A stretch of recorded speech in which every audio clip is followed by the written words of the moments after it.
నిజంగా ఈ నూతన సంవత్సరంలో మొదటి వారము మనం ఈ రీతిగా ప్రభు యొక్క మాటలు వినడానికి దేవుడు మరొక తరుణాన్ని మన ముందు ఉంచినందుకు దేవుడికి మహిమ చెల్లును కాక.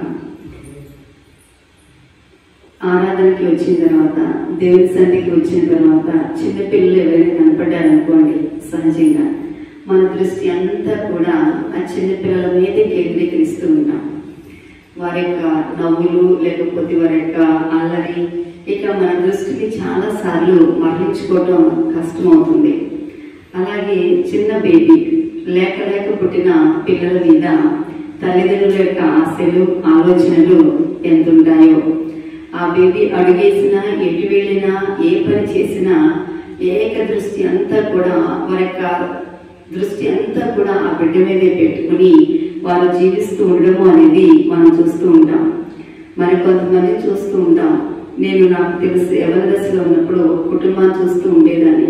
వాళ్ళ పిల్లలకి చిన్న ఘాటు తగిలినా కానీ ఎంత తల్లడిల్లిపోతూ ఉండేవారో. మనము అంతగా పిల్లల్ని ప్రేమిస్తూ ఉన్నప్పటికీ మనము ఏమర్చే సమయము సందర్భము అనేది లేకుండా ఉండదు.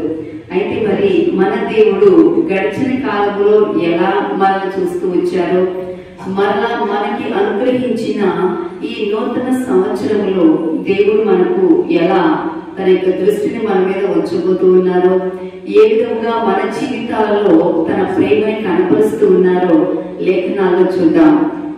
ద్వితీయోపదేశకాండం 11వ అధ్యాయము 11-12 వచనం. మీరు నది దాటి స్వాధీనపరచుకున్నటకు వెళ్ళుచున్న దేశము కొండలు లోయలు గల దేశము. అది ఆకాశ వర్ష జలము త్రాగును. అది నీ దేవుడైన యెహోవా లక్ష్య పెట్టు దేశము. నీ దేవుడైన యెహోవా కన్నులు సంవత్సరాన్ని మొదలుకొని సంవత్సరాంతము వరకు ఎల్లప్పుడూ దాని మీద ఉండును. ఆది కాండంలో చూస్తే నోవహు జలప్రళయం వరకు వారికి ఎన్నడూ కూడా పై నుండి వర్షము ఎలా ఉంటుందో అనేది తెలియదు. మరి భూమిలో ఉన్న పంటలు ఎలా పండుతూ ఉండేవి, ప్రజలు ఎలా పోషించబడుతూ ఉండేవారు అని ఆలోచన చేస్తే భూమి లోపల నుంచే తేమ బయటికి వచ్చేది. ఆ తేమలో నుంచే పంటలు పండుతూ ఉండేవి. దాని ద్వారా ప్రజలు తమ జీవనోపాధిని కొనసాగించుకుంటూ ఉండేవారు. అందుకని నోవహు వెళ్లి ప్రకటన చేసినప్పుడు మీకు వర్షం వస్తుంది, ప్రచండ వర్షం రాబోతూ ఉంది అన్నప్పుడు ఇంతకు ముందు ఎన్నడూ జరగలేదు కదా, అందుకని అది జరుగుతుందా పెడుతుందా, ఏనాడైనా మనకు కానీ విన్నామా, అసలు మనం చూసామా అని చెప్పి ఎన్నో రకాలుగా మనం కొన్ని సందర్భాల్లో కొన్ని వాటి మీద మన మనస్సును అసలు పెట్టం. ఎందుకంటే మనం చూడలా, లేదు మన ముందున్న వారు దాన్ని అనుభవించరా. అయితే మనము అనుభవించినా అనుభవించకపోయినా, మనము చూచినా చూడకపోయినా, దేవుడు ఏదైతే మానవ జీవితాల మీదకి ఉద్దేశించారో ఆ జల ప్రళయాన్ని లేదా ఆ వర్షమును పైనుంచి కిందకి కుమ్మరించడము, దాన్ని ప్రతి ఒక్కరు కూడా అనుభవించడం, ఈవెన్ అనుభవించాలనుకునేసరికి వారి ఆ జీవితాలన్నీ కూడా అందులోనే కొట్టుకొని పోవడం అనేది జరిగింది. అంటే ఆనాటి దినాలలో అలా జరుగుతూ వస్తే ఇప్పుడు ఇక్కడ మాట్లాడుతూ ఉన్నారు కదా, దేవుడు తన ప్రజలైన ఇశ్రాయేలును ఉద్దేశించి మాట్లాడుతూ ఉన్న మాట. ఎందుకంటే దేవుడు వారికి వాగ్దానం చేశారు. ఏ వాగ్దానం చేశారు? మీకు ఈ నూతన సంవత్సరంలో వాగ్దానాలు వచ్చాయి కదా, అది ఒక్కొక్కరు చూసుకుంటూ ఉన్నప్పుడు అసలు అబ్బా దేవుడు నాకు సరైనదే ఇచ్చారు అని చెప్పి ఎవరికి వారు ఎంతగా దేవుని స్తుతిస్తూ ఆ వాగ్దానం బట్టి ఎంతగా సంతోషిస్తూ వచ్చాము. అసలు ఇది నాకు సరైనదే అని చెప్పి, అంటే దేవుడికి మనసు తెలుసు, మనకి ఏది కావాలో తెలుసు, కానీ అక్కడ చాలా ఉన్నాయి, అన్ని తీసుకోవచ్చుగా మనం. కానీ దయసేపు చెప్పారు ఒక్కొక్కరికి ఒక్కొక్కటే, అందుకని ఒక్కొక్క దాంతోనే సరిపెట్టుకున్నాం. నేనైతే 3 వాగ్దానాలు తీసుకున్నాను. ఒకటి విజయవాడ మందిరంలోను, ఒకటి కుంచినపల్లి మందిరంలో, 3వది ఇవాళ ఆరాధనలో. ఈ 3 వాగ్దానాలు చూసుకుని ప్రతిరోజు ఎంతగా జ్ఞాపకం చేసుకుంటూ ఉన్నాను, స్తుతిస్తూ ఉన్నాను. ఎందుకంటే 3 నాకు ఎంతో దీవెనకరంగా కనపడుతూ ఉన్నాయి. అంటే ఈ వాగ్దానాలు అనేవి మనకి ఎంతో బలాన్ని చేకూరుస్తూ ఉంటాయి. మరి దేవుని ప్రజలైన వారికి దేవుడిచ్చిన వాగ్దానం ఏంటి? ఒక దేశాన్ని వాగ్దానం చేశారు.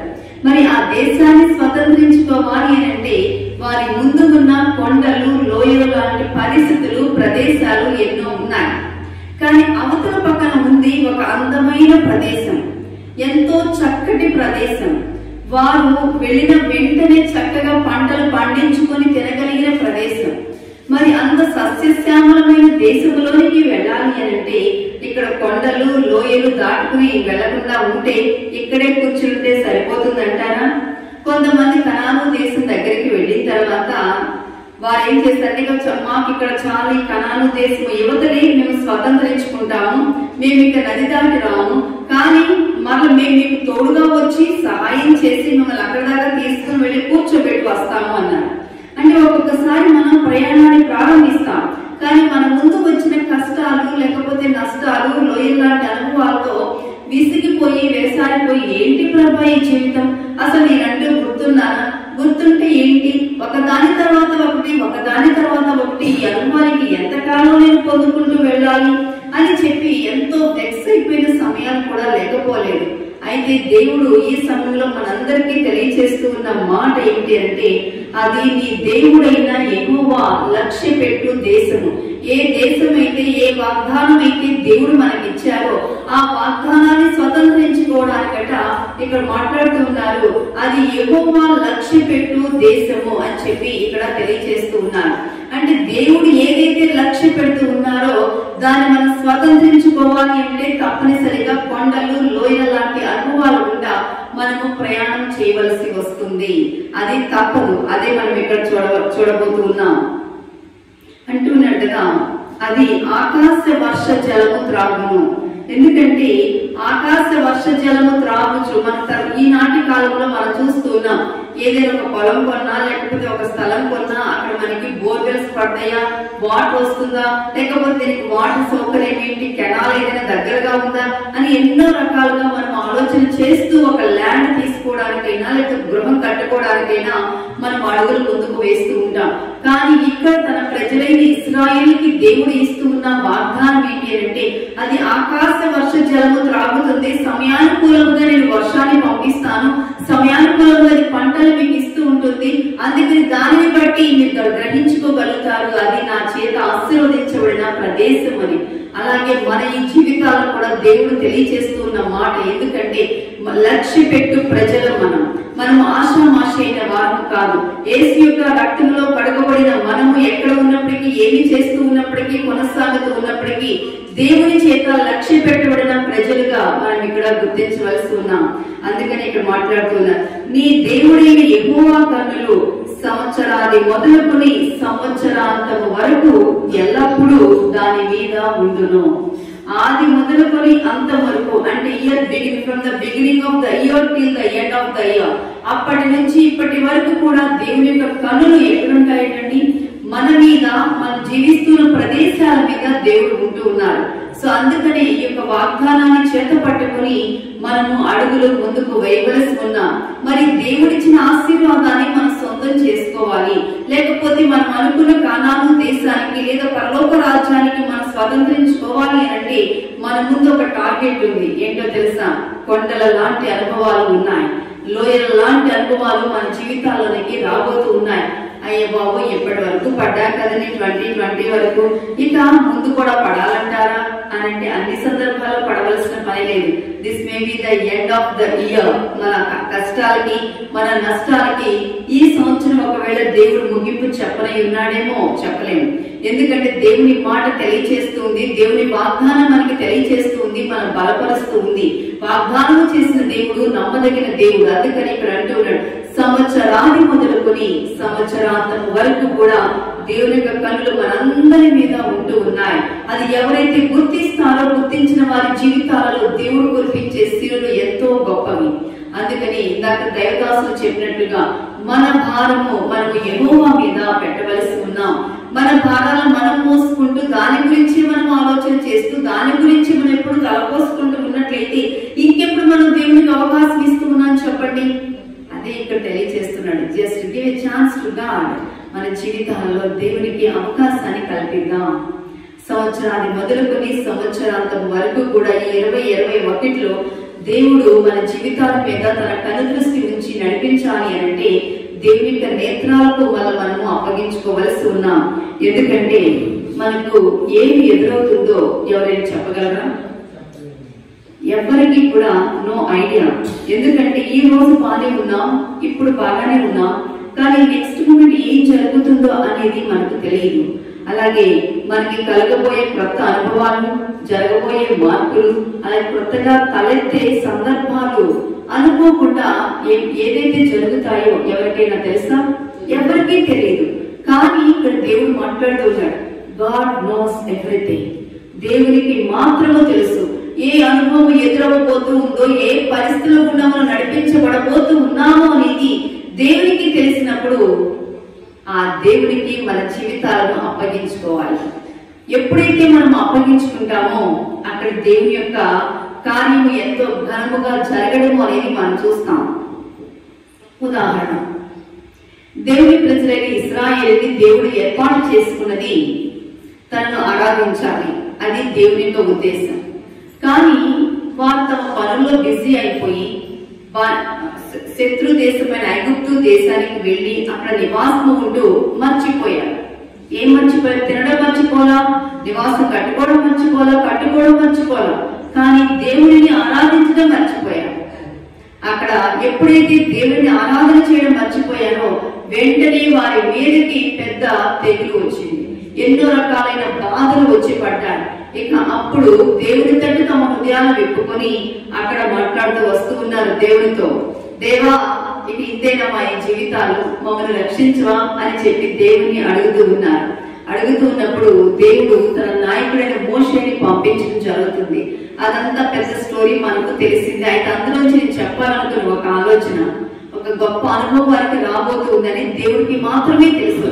వారు అనుకుంటూ ఉన్నారు, ఇప్పుడు కనుక మేము దేవునికి మొరపెట్టినట్లయితే ఈ పొడవు చేతిలో మేము బాధలు పడుతూ ఉన్నాం కదా, అక్కడ బానిసత్వంలో నుంచి ఇప్పుడు దేవుడు మమ్మల్ని బయటకు తీసుకెళ్లిపోతాడు, ఇక మాకు స్వేచ్ఛ స్వాతంత్రం లభిస్తుంది, మేము ఆ దేవుణ్ణి ఆరాధన చేసుకోవచ్చు, లేదు దేవుని ప్రజలైన మేమందరం కూడా కలిసి కట్టుగా జీవించవచ్చు అని చెప్పి అనుకుని సంతోషంతో బయటకు వచ్చారు. అడుగు పెట్టడంతోనే ఎటువంటి అనుభవం అండి? ఎర్ర సముద్రము లాంటి అనుభవం. అసలు ముంచి వేస్తుందా అనేది అనుభవం. ఎర్ర సముద్రం ముందు నిలబడి అప్పుడు మళ్ళీ వెనక్కి తిరిగి మోషే వైపు చూస్తూ, ఏమయ్యా ఇందులో ముంచేసి చంపడానికి మమ్మల్ని తీసుకొచ్చింది? దేవుడికి తెలుసా లేదా ఎర్ర సముద్రం ఉందని? కానీ తెలియదు ఎవరికి? ప్రజలకు. కానీ దేవుడికి తెలుసు how he's going to help them to come out. ఆ ఎర్ర సముద్రము లాంటి పరిస్థితుల నుంచి ఎలా తన ప్రజలు బయటికి తీసుకురాగలడా అనేది ఒక దేవునికే తెలుసు. కానీ ప్రజలైన వారికి తెలిసిందేంటి? సనగడం, కొడగడం. వారు ఏం చేస్తూ ఉన్నారు?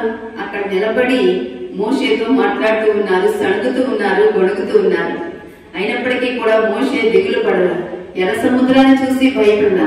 కానీ ఎర్ర సముద్రాన్ని తయారు చేసిన, సృష్టించిన తన దేవుని వైపు తన కన్నులెత్తి పైకెత్తి, దేవా what shall we do now? ఏం చేయమంటావు ఇప్పుడు అని అంటే, అప్పుడు దేవుడు మాట్లాడుతూ వచ్చాడు, ఆగక సాగిపోవుడి, ఎందుకంటే ఎర్ర సముద్రాన్ని ఎలా పక్కకు తొలగించాలో నాకు మాత్రమే తెలుసు అని దేవుడు చెప్పిన మాట ఉంది. చూసారా? ఇశ్రాయేలు సంతోషంతో పరుగులెత్తుతూ గంతులు వేస్తూ ఆ ఎర్ర సముద్రాన్ని దాటి విధముగా చేసింది. కానీ ఇశ్రాయేలుకి తెలియదు. ఆ తర్వాత ఇంకా ఇంకా ఎన్నో అనుభవాలు వారికి ఎదురవబోతూ ఉన్నాయి. వారు అనుకుంటున్నారు కేవలం ఎర్ర సముద్రమే అనుకుంటూ ఉన్నారు. అటువంటి పరిస్థితులు అనేవి దేవుడు మన జీవితాల్లోని కూడా తీసుకుని రాకపోతూ ఉన్నాడు. ఎందుకంటే అది నీ దేవుడైన యెహోవా లక్ష్య పెట్టు దేశము. అందుకని దేవుని యొక్క దృష్టి ఎక్కడైతే ఉంటుందో అపవాది కూడా దాని మీద దృష్టి పెట్టి మన జీవితాన్ని డిస్టర్బ్ చేయడానికి, మనం ఉన్న స్థానంలో నుంచి మనం పెక్కలించడానికి ప్రయత్నం చేస్తూ ఉంటాడు. అనిపిస్తుంది అసలు నిజంగా దేవుడే నన్ను ఇక్కడ తీసుకొచ్చాడా, అసలు దేవుడే నన్ను ఇక్కడ పెట్టాడా అని చెప్పి ఎన్ని రకాలుగా ఎన్ని సమయాల్లో మనం అనుకుంటాము. కానీ గుర్తు చేసుకుందాం, ఎప్పుడైతే మనకు వ్యతిరేకత, మనము అనుకునే సంగతులు మనకి ఎదురవుతూ ఉన్నాయో అప్పుడు గుర్తు చేసుకుందాం, యెహోవా నీ ద్వారా గొప్ప కార్యాన్ని జరిగించబోతూ ఉన్నారు. యెహోవా నీ ద్వారా ప్రజలు దీవించబోతూ ఉన్నారు. నీ ఉన్న ప్రదేశము దేవుని చిత్తానుసారమైన ప్రదేశము అని మనం గుర్తించినప్పుడు ఎర్ర సముద్రాన్ని ఎలా రెండు పాయలుగా చేసి ఆరిన నీళ్లను నడిపిస్తూ వచ్చారో మన కుటుంబాల్లో, మన ప్రాంతాల్లో, మనమున్న ప్రదేశాలలో కూడా ఆరిన నీళ్లను నడిపిస్తాడు. అయితే ఎర్ర సముద్రాన్ని దాటడానికి 2021లో ఆర్ యు రెడీ? మీరు సిద్ధంగా ఉన్నారా? అది ఆలోచన చేసుకుందాం. ఎందుకంటే చాలా ఆందోళన, కొంతమంది జీవితాలను కనుక చూస్తూ ఉంటే చాలా ఆందోళన, లేకపోతే ఎన్నో రకాలైన పరిస్థితులు మనకు ఎదురవుతూ ఉన్నాయి నేటి దినాల్లో. ఆ ఆందోళన నుంచి మనం బయటపడాలి అని అంటే మనం అడుగు పెట్టబోయే ప్రదేశం అనేది వీటన్నిటినీ దాటుకుంటేనే దేవుడు మనకి ఇవ్వబోతూ ఉన్నాడనే సంగతి మనము తెలుసుకోవాలి. ఎందుకంటే కనాను దేశము అనేది సామాన్యమైన దేశము కాదు. అంతేకాదు అక్కడ శత్రువులు ఉన్నారు. దేవుడు అంతా సిద్ధపరిచి మనల్ని తీసుకొచ్చేసారు ఈ క్యాంపస్ లోకి. హ్యాపీగా మనం ఒక ఎడుక మోయలేదు, ₹1 ఖర్చు పెట్టలేదు, ఏమి పడగలేదు, తొడవలేదు, ఏమీ చేయలేదు. కానీ చక్కగా వచ్చి మన సామాన్లు సర్దుకుని కూర్చున్నాం. మనం వచ్చేసరికి ఇక్కడ జనాంగ నివాసం ఉంటున్నారా? వారితో ఎక్కడైనా మనం ఫైట్ చేసామా? లేదు. హ్యాపీగా మనం వచ్చాము, ఆక్యుపై చేసుకున్నాం, జీవిస్తూ ఉన్నాం. కానీ అక్కడ ఇశ్రాయేలుకి దేవుడు చెప్తున్నాడు, అక్కడ మన 7 రకాలైన జనాంగాలు ఉన్నారు కనాను దేశంలో. ఇప్పుడు మీరు వెళ్ళాలి, ఫైట్ చెయ్యాలి. ఏమంటూ ఉన్నాడు? యుద్ధం చెయ్యాలి, రెడీ ఫర్ ఫైట్. ఎందుకంటే యుద్ధం చేయడానికి సిద్ధమవుదాం. ఎందుకంటే మనం పోరాడేది లోకనాథులతో కాదండి. మనకు కంటికి కనపడే శత్రువుతో అయితే జస్ట్ మాటకి మాట అంటాము, లేదా 2 తగిలిస్తాము, అని బలాన్ని ఉపయోగిస్తాము, లేదు మరి కొంతమందిని సహాయానికి తెచ్చుకుంటాము. కానీ అంధకార సంబంధమైన శక్తులతో, ఈ వాయుమండల సంబంధమైన అధిపతులతో మనం పోరాడుతూ ఉన్నాం. మీకు తెలుస్తుందో లేదో నాకైతే తెలియడం లేదు, కానీ అది వాస్తవం. అనుదినం మనం ప్రార్థన చేస్తూ ఉంటే దేవదూత గణములు మన చుట్టూ ఉండి మనం సంరక్షిస్తూ ఉన్నారు. అందుకని మనకేమీ తెలియడం లేదు. మన ప్రార్థన శక్తివంతమైన ప్రార్థన. మీరు ఉన్న స్థానాల్లో కూర్చొని మీ కుటుంబంలో ఉన్న ప్రతి పరిస్థితి కనుక ప్రార్థన ద్వారా ఈ నూతన సంవత్సరంలో ఎదుర్కొన్నట్లయితే ఏ శక్తి కూడా మీ ముందు నిలబడలేదు. మన ప్రార్థనకి అంత శక్తి ఉన్నది. అందుకని దేవుడు మాట్లాడుతూ ఉన్నాడు, సంవత్సరాది మొదలుకొని సంవత్సరాంతం వరకు కూడా నా నేత్రములు మిమ్మల్ని చూస్తూనే ఉంటాయి. మీరు ఎక్కడ ఉండే నా కన్ను దృష్టి అక్కడే ఉంది అని చెప్పి దేవుడు అక్కడ మాట్లాడుతూ వస్తూ ఉన్నాడు. ముగింపులో వస్తూ ఉన్నాడు. సంవత్సరాది మొదలుకొని సంవత్సరాంతం వరకు కూడా మన దేవుడైన యెహోవా కన్నులు కనాను దేశం మీద ఉంటాయి.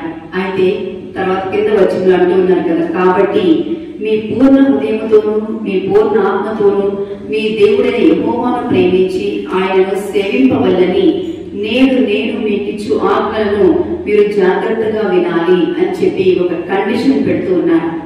కొండల లాంటి అనుభవాలు లేకపోతే లోయ లాంటి ప్రదేశాలు మనకి ఎదురవబోతూ ఉన్నాయి. ఒక్కొక్కసారి ఎంతో ఎత్తుకి ఎత్తబడతాం ప్రజల చేత, అబ్బోను చాలా గొప్ప పని చేస్తూ ఉన్నాం అంటారు. మరికొన్ని సమయాల్లో అసలు ఎందుకు పనికిరావు ఏంటిలా అని చెప్పేసి మన వైపు వేలు పెట్టి చూపిస్తారు. ప్రజలు ఎక్కించుకు బలుగు చెట్టెక్కి ఆహావమని సమర్పడడానికి వీల్లేదు.